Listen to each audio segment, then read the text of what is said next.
বন্ধুরা, তোমাদের মাঝে নতুন একটি লাগালাগির গল্প নিয়ে চলে আসলাম। বন্ধুরা, গল্পটি শেষ পর্যন্ত দেখলে তোমাদের দাঁড়িয়ে যাবে।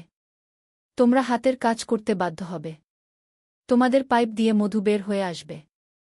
বন্ধুরা, তাই গল্পটি না টেনে শেষ পর্যন্ত দেখুন। সতীনের ভিজা চুল প্রতি সকালে দেখতে হয় ইসমার। স্বামী রাহাত দ্বিতীয় বিয়ে করেছে ৩ মাস হল। ইসমার কষ্ট কেউ দেখেও দেখে না। রাহাত দ্বিতীয় বিয়ে করার পরদিন ইসমার সামনে নিজের সদ্য গোসল করা ভিজা চুল আর ঘাড়ে গলায় নখের আঁচড় নিয়ে আসতে দ্বিধা বোধ করলেও এখন যেন এসব কিছুই না।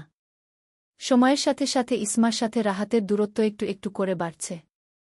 রাহাত খবর নেয় না তার প্রথম স্ত্রী ইসমা, যাকে রেখে সে দ্বিতীয় বিয়ে করতে চায়নি, সে এখন কিভাবে রাত পার করে কিভাবে এখানে পড়ে আছে। এই অভাগী মেয়েটার নাম ইসমা খাতুন। রাহাত হল তার প্রাণপ্রিয় স্বামী। ৭ বছর দাম্পত্য জীবনে বাচ্চা না হওয়ার দোষে সতীনকে দিতে হল তার বাস করা ঘরটি এবং তার স্বামী। রাহাত জানে ইসমা মরণ যন্ত্রণা নিয়ে দাঁত কামড়ে আছে তার বাড়িতে। এরপরও রাহাত কিছুই বলতে পারে না ইসমাকে। ইসমার কাছে সে অপরাধী, বড় অপরাধী। ইসমাকে রাহাত ছাড়তে পারবে না। দ্বিতীয় স্ত্রীর ঘরে সন্তান আসলেও ইসমাকে রাহাত ছাড়বে না। ইসমার সাথে এই ৭ বছর সুখের সাথে কাটিয়েছে। চাইলেও সেই সময়গুলো ভুলতে পারবে না। রাহাত প্রথমে ইসমাকে কষ্ট দিয়ে বিয়ে করতে চায়নি। মা বোন সকলে চাপ দিতে লাগল বংশের ওয়ারিশ আনতে আরেকটা বিয়ে করতে। তাদের মতে ইসমা হল বন্ধা। বন্ধা নারীর ঘরে বাচ্চা আসবে কি করে? প্রতিনিয়ত শাশুড়ি ননদ ননাস বিষাদের কথা শোনাত। রাহাতকে সকাল বিকাল উঠতে বসতে বলত বিয়ে করার কথা। রাহাত প্রথমে রাজি না হওয়ায় তারা ক্ষুব্ধ হল নরম অসহায় ইসমার উপর। বাধ্য করল স্বামীকে রাজি করাতে। ইসমা গলায় ছুরি চালিয়ে হাজার যাতনা গিলে রাহাতকে রাজি করায় এবং অনুমতি দেয়া। রাহাত কথা দিয়েছিল ইসমা ইসমার জায়গায় থাকবে। দ্বিতীয় বউয়ের ঘরে বাচ্চা হলে ইসমাকে বড় মা ডাকবে। ইসমা মানসিক যন্ত্রণা গিলছে বিয়ের ৩ বছর পর থেকে। শাশুড়ি বাচ্চা বাচ্চা করে কুটু কথা শোনায় সমান তালে। কিন্তু দিন শেষে রাতের বেলায় রাহাতের বুকে মাথা রাখলে কষ্ট অনেকটা লাঘব হয়ে যেত। রাহাত বলত একদিন বাচ্চা হবে, এত হতাশ হওয়ার কিছু নেই। এভাবে ৭টি বছর কেটে যায়, অথচ ইসমার কোল আলো করে কোনো সন্তান আসল না। রাহাতের পরিবার সুযোগ পেয়ে গেল ইসমাকে বাধ্য করে স্বামীর দ্বিতীয় বিয়ের অনুমতি দিতে এবং রাজি করাতে। রাহাতের দ্বিতীয় বউ হয়ে আসে রাহাতের খালাতো বোন সুমি। ভঙ্গুর ইসমা আরও ভেঙে যায় যেদিন সুমির সাথে রাহাতের বিয়ে ঠিক হয়। ভেতর দিক দিয়ে ইসমা সেদিন মরে যায় যেদিন রাহাত বিয়ে করে সুমিকে তাদের ঘরে তুলে, যে ঘরে ইসমা আর রাহাতের বাসর হয়েছিল। রাহাতের সাথে শেষ ঘুমিয়েছে সুমিকে বিয়ে করার আগের দিন। ইসমা সারারাত ঘুমায়নি। রাহাত ও সেদিন অর্ধরাত জেগেছিল ইসমার সাথে। ইসমাকে সান্ত্বনা দিয়েছে। রাহাতের চোখে ছিল খানিক হতাশা। বিয়েটা তো সে করতে চায়নি। ইসমার ধ্যান ভাঙে শাশুড়ির কটাক্ষ শুনে।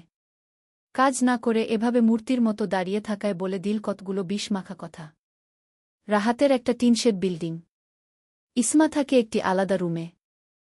রোদের নরম রশ্মিতে সুমি মোড়া পেতে বসে চুল শুকাতে দিয়ে মনের সুখে গান গাইছে। তার মন চাইলে কাজ করে, না চাইলে নাই। কাজ করার জন্য তো ইসমা আছেই। এমনিতেও খালার বাড়ি। সুমির মা শিখিয়ে দিয়েছে ইসমা থেকে কিভাবে রাহাতকে দূরে রাখতে হবে। রাহাত ইসমার কাছে যেতে চাইলে সুমি আটকে দেয়। রাহাত শুধু দিনের বেলায় ইসমার সাথে একটু কথা বলতে পারে। রাহাতের বাজারে চালের ব্যবসা। বড় গোডাউন আছে নিজের। রাহাতের আর কোনো ভাই নেই। তারা ১ ভাই ২ বোন। রাতে গোডাউন থেকে বাড়ি ফিরলে রাহাতের কানে সুসংবাদ আসে সে বাবা হবে। সুমি গর্ভধারণ করেছে। রাহাতের মা জরিনার খুশি ধরে না। এত বছর পর বাড়িতে নতুন সদস্য আসবে। তাদের বংশ বিস্তার হবে। রাহাতের চোখে মুখে অজস্র খুশির ঝিলিক দেখতে পেল দূরে দাঁড়িয়ে থাকা ইসমা। আজ যদি সুমির জায়গায় ইসমা থাকত তবে রাহাত এভাবেই খুশি হতো। রাহাত ঘরে চলে গেল। সুমির মুখে লাজুক হাসি। মনে আলপনা জল্পনা, সন্তানকে হাতিয়ার বানিয়ে ইসমাকে বের করে দিবে অনায়াসে। কত ঢং করে কথা বলতে লাগল রাহাতের সাথে। রাহাতের খুশি ধরছেই না। হঠাৎ মনে হল ইসমার কথা। ইসমাকে জানাতে হবে খুশির সংবাদ। উঠে দাঁড়াতে নিলে সুমি হাত টেনে ধরল। যেতে দিবে না সতীনের কাছে। এখন থেকেই ওই বন্ধার কাছ থেকে দূরে থাকতে হবে, তা না হলে তাদের অনাগত সন্তানের উপর খারাপ প্রভাব পড়বে। রাহাত সুমিকে বুঝিয়ে শুনিয়ে ইসমার ঘরে চলে গেল। ইসমা নীরস ভঙ্গিতে জানালার ধারে দাঁড়িয়ে আছে। অবহেলায় চুলগুলো উঠছে। চোখে নেই কোনো স্বপ্ন, নেই কোনো আশা। বিধ্বস্ত অবহেলিত ভঙ্গুর মানুষের আবার স্বপ্ন কিসের? যাকে নিয়ে স্বপ্ন বুনেছিল সে এখন আরেকজনকে নিয়ে স্বপ্ন বুনে। ইসমা তো এখন শুধু তৃতীয় পক্ষ। রাহাত হাসি হাসি মুখে ইসমার সামনে পেশ করল তার বাবা হওয়ার সংবাদ এবং সূক্ষ্ম অনুভূতি। যার কাছে অনুভূতি পেশ করল তারই কোনো অনুভূতি নেই। ইসমা নীরব চোখে দেখে গেল তার স্বামীর আনন্দ, যা রাহাত এতদিন খুঁজে এসেছে আর পেয়েছে সুমির কাছে। ইসমা বলল, আপনি বাবা হচ্ছেন, আমিও খুশি। সুন্দর হোক আপনাদের জীবন। দীর্ঘ হায়াত নিয়ে জন্ম হোক আপনাদের সন্তান। এতদিন পর আপনাদের সবার মনের আশা পূরণ হচ্ছে। মিথ্যে হাসি ঝুলিয়ে কথাগুলো বলল ইসমা। রাহাত ধরতেই পারল না ইসমার হৃদয়ের লুকানো যাতনা। রাহাত খুশিতে গদগদ হয়ে বলল, আমার তর সইছে না ইসমা, কবে ছোট বাবুটা আসবে? কবে হাঁটবে, কবে বাবা বলবে? আপনার সন্তান আমাকে কি ডাকবে? বড়মা। আগেই তো বলেছি তোমাকে বড়মা ডাকবে। সুমি যদি না চায় ওর বাচ্চা আমাকে মা না ডাকুক, তখন? রাহাত ভাবনায় পড়ে গেল। আসলেই তো সুমি এখনই অনাগত সন্তানের কাছ থেকে দূরে থাকতে হুঁশিয়ারি দিয়েছে। ভূমিষ্ঠ হওয়ার পর কি করবে? রাহাত গম্ভীর মুখে বলল, পরেরটা পরে দেখা যাবে। তুমি সুমির দিকে খেয়াল রাখবে। কি লাগে না লাগে দেখবে। ইসমার কথা একদম শুদ্ধ। ছোটকাল শহরে কেটেছে, সেই সুবাদে কথা একদম শুদ্ধ সারিতে পরিপক্ক। রাহাত সবসময় ইসমার সাথে ইসমার মতোই শুদ্ধ ভাষায় কথা বলে। গ্রামের অনেকে ইসমার কথায় মুগ্ধ। মেয়েটার চলাফেরা যেমন, কথাও এমন। কণ্ঠ খাদে নামিয়ে স্পষ্ট ভাষায় কথা বললে শুনতেই ইচ্ছা করে। রাহাত চলে গেল। রাহাতের মনে এখনও ক্ষীণ পরিমাণ ইসমার নাম রয়ে আছে। তবে সামনে কি তা থাকবে, নাকি আবছা এক চিহ্ন পর্যন্ত সুমি খুঁচিয়ে খুঁচিয়ে উঠিয়ে ফেলবে? ইসমার ফর্সা গাত্রে মলিন কাপড় জড়িয়ে আছে। আজকাল শরীরের যত্ন নিতে ইচ্ছা করে না। চোখের নিচে কালো দাগের আধিপত্য দেখা দিচ্ছে। ইসমার চোখ দিয়ে অনবরত বৃষ্টির ফোঁটার ন্যায় অশ্রু কণা পড়তে লাগল। এই বোবা কান্না এক আল্লাহ ছাড়া কেউ দেখে না। ইসমা বড় আকাশের দিকে তাকিয়ে মুচকি হাসি দিল। তারকারাজির মেলা বসেছে আকাশ জুড়ে। এই আকাশের নিচে কালো অন্ধকার রাত্রিতে কত সুখী দুঃখী মানুষ বাস করছে। কেউ সুখে জড়ানো, কেউ দুঃখে জড়ানো। ইসমার জানতে ইচ্ছা করে তার মতো যারা বন্ধা তাদের সবাইকে ইসমার মতো হেজ প্রতিপন্ন হতে হয়, স্বামীর ভাগ ছেড়ে দিতে হয়, কথায় কথায় বন্ধা শুনতে হয়, নাকি কেউ কেউ বাচ্চা দানে অক্ষম হলেও সাপোর্ট পেয়ে যায় স্বামী শ্বশুর বাড়ি থেকে। ইসমা জানে না তার মতো নারীরা কেমন করে জীবন কাটায়, তবে সাক্ষাৎ করতে মন চায় তার কাতারে সামিল হওয়া ভুক্তভোগীদের। ইসমার বাবা আছে, তবে থেকেও নেই। মা তাহিয়া খাতুন আরও অসহায়। স্বামী ছাড়া ভাইদের বাড়িতে থেকে মেয়েকে বিয়ে দিয়েছে। মেয়ের কপালেও সুখ নেই, মায়ের কপালে ও নেই। সেই রাতগুলো কোথায় গেল, যেই রাতে রাহাতের উষ্ণতায় মোড়ানো থেকে ভোর হতো রাহাতের সাথে? রাহাত কি একবারও ভাবে না ইসমা কি করে সইছে সতীনের দখলদারিত্ব? নীলগিরি হেলিপ্যাড জায়গায় একটা কালো হেলিকপ্টার ডানা ঝাপটিয়ে নেমে এল। ভিতর থেকে একজন মেজর ধাম করে দুই পা শক্ত জমিনে রেখে শিরদাঁড়া উঁচু করে দাঁড়াল। গায়ে তার ফিটফাট ইউনিফর্ম পরা। ক্যাপটা মাথায় দিয়ে দুই হাত মাথার উপর তুলে টান টান করল হাতের আঙ্গুলি। পেটানো শরীর ডান পাশে বাম পাশে হেলিয়ে দুলিয়ে সুজা হয়ে দাঁড়াল। ইউনিফর্মের গায়ে লেখা, মেজরুষামা খন্দকার। ক্যাপ্টেন, চেহারার এই অবস্থা কেন? স্যার, বান্দরবানে অনেক রোদ। তোমার মনের আকাশে রোদ আছে তো ক্যাপ্টেন? নাকি শুধু ভিজে যাচ্ছ? না মেজর, রোদ বৃষ্টি মিলিয়েই আছি। বাড়ির কি অবস্থা স্যার? বাড়ির আর কি অবস্থা, মনে হয় মুরগির ফার্ম। সারাদিন কড়কড়ানি শোনা যায়। উসামা খন্দকারের ফোনে তার মা মালিহা খানম কল করেছে। বলো মা। তুই কোথায় বাবা? বান্দরবানে এসেছি। 3 দিন আছি এখানে। অবনী তার বর গুন্ডা ভাইকে নিয়ে এসেছে। ওরা কাবিনের টাকা চাইছে। বাড়ি ছিলাম তখন আসেনি, এখন আমি নেই, ফাঁকা গুহায় সিংহের কাছ থেকে কানাকড়ি চাইছে। ভিক্ষুকের দলেরা। ওদেরকে ভিক্ষার থালা ধরিয়ে দাও। অবনীর কাছে ফোন দাও। এই তোর কাবিনের টাকা লাগবে? ওই পাশ থেকে অবনী নিশ্চুপ। তোকে আমি স্পর্শ করতে চেয়েছিলাম, তুই নিজেই ধরা দিলি আমার কাছে। তোকে ধরে ছুঁয়ে নিজের উপরই ঘৃণা হচ্ছে।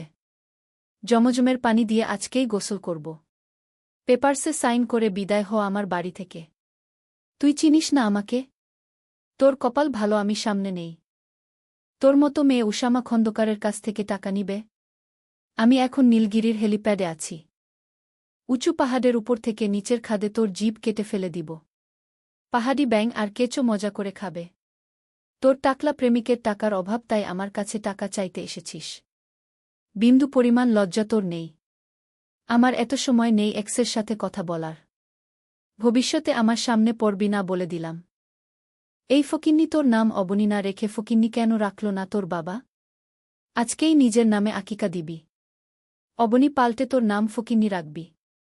আকিকার টাকা না থাকলে তুই আর তোর গোপাল ভাঁড় প্রেমিক মিলে শুক্রবার মসজিদের সামনে গিয়ে থালা নিয়ে ভিক্ষায় বসে পড়বি। সাথে তোর বড় ভাই কেউ নিবি। সুস্থ মানুষের ভিক্ষার ব্যবসা রমরমা হয় না। তাই তোকে সাহায্য করে দিব যা। আমার সামনে একটা হেলিকপ্টার আছে। এই হেলিকপ্টারের ডানায় তোদের তিনজনকে বেঁধে মাঝ আকাশ থেকে পাতালে ফেলে দিব। মরে গেলে তো জান চলে যাবে, আর যদি বেঁচে যাস তবে হাত পা গলায় ঝুলিয়ে ভিক্ষা প্রশিক্ষণে নেমে যাবি। পয়সা চাইতেও হবে না। মানুষজন এমনেই তোদেরকে খুচরা পয়সা ছিটিয়ে ছিটিয়ে দান করে যাবে। আমার মা মালিহা খানমের মায়া আছে বহুত। বলে দীপ তার ছেলের এক্সকে প্রতি মাসের জাকাত ফিতরার টাকা দিয়ে দিতে। আর শোন ফকিন্নি, জাত 3টা হুইল চেয়ার কিনে নিবি। হুইল চেয়ার টানার জন্য মানুষ ও ভাড়া করে নিবি। দেখ ফকিন্নি, আমার কত কত মায়া। তোদেরকে কত কিছু শিখিয়ে দিলাম।